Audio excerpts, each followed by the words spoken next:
Stand by, ready. Welcome back. It's now time for your midday sports roundup.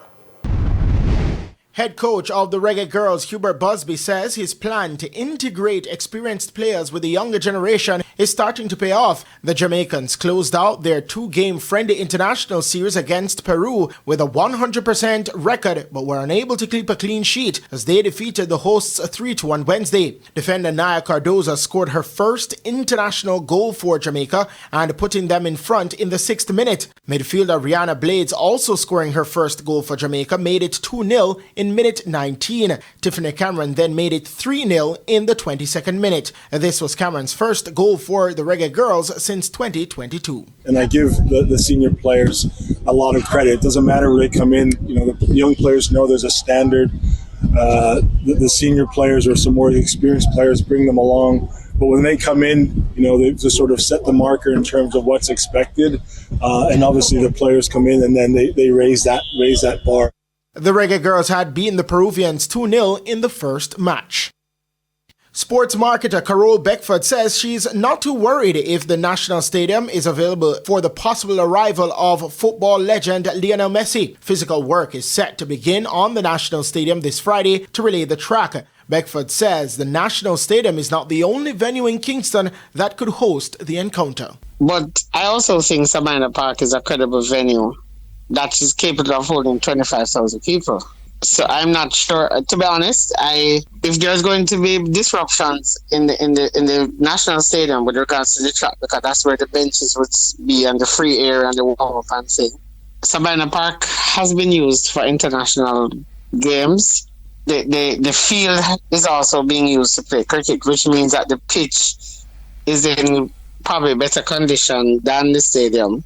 And so Kingston is still possible. Messi's Inter Miami have a date with defending Jamaica Premier League champions Cavalier on local soil in the second leg of the CONCACAF Champions Cup on March 13.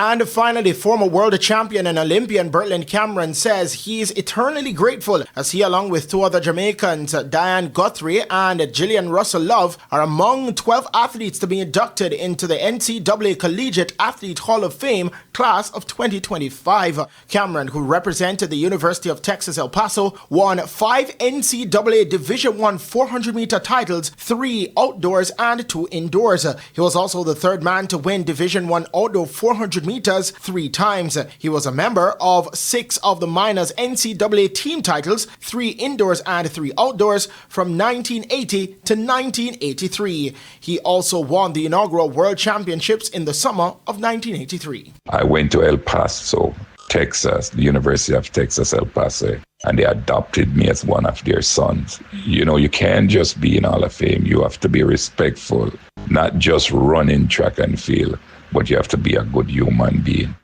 Gillian Russell represented the University of Miami and won 5 Division I titles, 3 outdoors in the 100-meter hurdles and 2 indoors in the 55-meter hurdles, while Diane Guthrie, who represented George Mason University, won 5 NCAA Division I titles, 3 in long jump and 2 in the heptathlon. This year's class features some of the greatest names in collegiate track and field and cross-country history, with 55 national collegiate titles, 17 collegiate records, 8 world and Olympic championship medals, and 6 world records while in college. I'm Christopher Scott, and that is your Midday Sports Report.